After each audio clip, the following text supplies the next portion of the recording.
And here are some of our friends. So Bruce Lipton is a cellular biologist, and he came out with a new book called The Biology of Belief, Unleashing the Power of Consciousness, Matter, and Miracle. And he tells us that our cells are listening to our emotions in the form of chemical compounds, I already told you that, and that your DNA is changed, including their functions, due to the signals they get from the cell membrane. And he's a lovely being. Here's our friend Dawson Church. He is a widely renowned author and editor and a pioneer of epigenetic medicine. Epigenetic means pre-genetic, the thing that causes the genes. And he's telling us also that your thoughts determine your health and control the prevention of disease.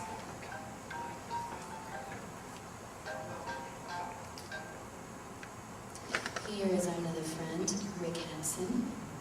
He's a neuropsychologist, co-founder of the Wellspring Institute for Neuroscience and Contemplative Wisdom. And he told me something fascinating recently, that when you pull a thought out and thinking about something, and then you shift your attention to something else, that before that thought goes back into storage, it's vulnerable to change. Meaning that your memory is not a solid, concrete thing. It's sort of like when you take a document out in your computer, and you're looking at it, and you make a few changes, and then you go to close it, and it stops and goes, save as? Do you want to save these changes? And you go, yeah, I do. Then your new changes go in, and the next time you open up that document, that's what the memory says inside you. So you know this is true because you've all had experiences like Christmas, for example, or Burning Man, where you go one year, and then the next year, and the next year, and they all kind of blend together. And then even the old family stories where you go, remember when I got that blue tricycle for Christmas, and you wanted it, and your sibling goes, no, that was my blue tricycle. And Mom gave it to me, and you wanted it.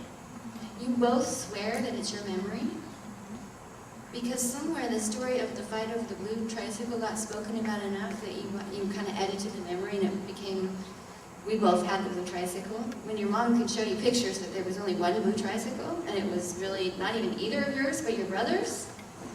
Okay? So that's how our memories are always editing.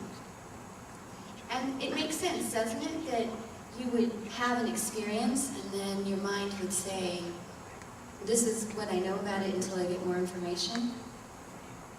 My friend stood me up for dinner, and the memory is, I'm waiting there by myself. And then the next day you get a phone call, oh, I had a flat tire and my car blew up and I'm fine, but that's why I didn't come.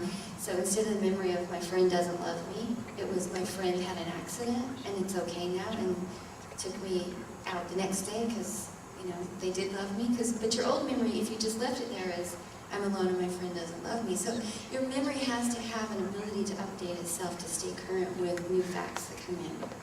This includes things that happened to you a long time ago that were traumatic, that you're still responding to, because the energy is still circulating in your nervous system. And when you look in the mirror, you go, ugh, because sometime in puberty you looked in the mirror and went, ugh, to yourself, and you forgot to update the to okay? So a lot of times we're walking around with a 2-year-old version running behind the scene, or a 10-year-old version, or a 15-year-old version running our lives, and we wonder why, you know, we're 45 years old and we still act like we're 18 sometimes, throwing fits or melting down, or I can't, you know, going into that drama. It's because that memory is still playing in the background somewhere, that someone told you that you were unacceptable, or that you weren't good enough, or that you weren't an A student, or they didn't invite you to prom, or whatever it was, or somebody abused you. And you just try to put that behind you. But behind you is really behind you, like in your back. Okay? So we're going to work some of these kinks out of the system. And the nice thing is, this process works the same for everything. So you want to heal a chronic pain, you do the same thing. You want to heal an illness, I've watched lupus get healed. I've watched cancer disappear. I've watched chronic infections in the body disappear. I watched a staph infection in someone's arm dissolve in 90 minutes. And all we did was sit in my bedroom and work our meridian points and say a few words to each other. Okay? Yesterday, someone came to the conference and worked with me and dissolved 2 years of rape memories from a very young age.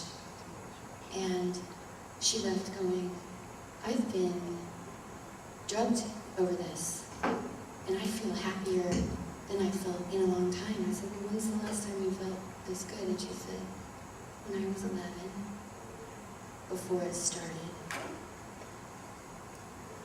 I watched somebody else come up to my booth with tooth pain. Maura brought her up to me because Maura just told you about that finger experience she had. And this beautiful woman came up and said, oh my gosh, I can't open my mouth. My tooth hurts so bad. She was in tears. We stood across from my table and worked our meridian points and discussed her tooth pain. And it went from 10 excruciating pain down to 3 or 2. And she was able to enjoy the rest of the conference. So I just want you to know that nothing that's wrong with you in your brain or in your body is permanent. That everything can be healed. And that you can do it yourself. And all you need to do is practice a little bit, loving yourself, forgiving yourself, and being brave enough to remember what was said, or what happened, or what you started to believe as a result of what was said or what happened. That's good news, huh? Mm-hmm. Let's see, what else do we have here? So that brings us to our dear friend Gary Craig. He's a Stanford University engineer who studied thought field therapy, which is called TFT, which was developed by Roger Callahan in the 80s. Thought field therapy came around the same time that things like Touch for Health were coming out, where they realized that if you touch certain parts of your body in certain patterns, that stress and trauma would start to come out of the nervous system. They started to connect that your meridians actually were your electrical circuits, and that when you're in stress and pain and trauma, your body short circuits in order to keep you from getting overwhelmed, overloaded, passing out, freaking out, killing something, or blowing up. Sort of like your house does. If you get a surge of energy in your house, you've got a circuit breaker to protect your house from catching on fire. So Gary Craig was a student of Roger Callahan's, who wasn't a healer, but he was an engineer, and they're always looking for better ways to do things. So he decided that thought field therapy, which was very expensive to learn and took a long time because, as humans do, we tend to overcomplicate things, right? I remember when the birth control pill first came out, they were giving you like elephant doses of hormones when you really only needed this much. Yeah, it worked because it was so huge, but it also a teeny bit worked. Well, Gary Craig found out the same thing, that Roger was saying you had to learn these special points to touch in certain orders, and you had to muscle test and figure out, well, where's the correction needed, and was the muscle test accurate, and we gotta undo and redo.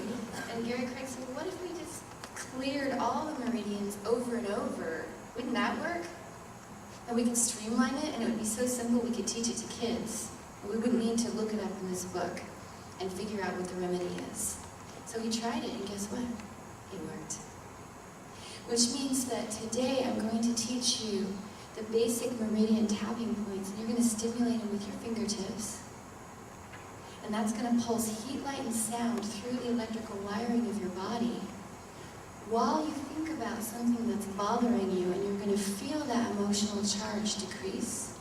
When the emotional charge decreases, it also means the belief system behind it is changing, which then means you have an ability to install a new belief system, because there's a neutral space for that now, and upgrade your nervous system, which means your subconscious operating system, instead of being mumbly, grumbly, I'm not good enough, I'm too old, I'm too fat, I'm too ugly, I'm too whatever, American, I'm too in my head, I'm too ADD, whatever it is you tell yourself, that can be changed to, I'm okay.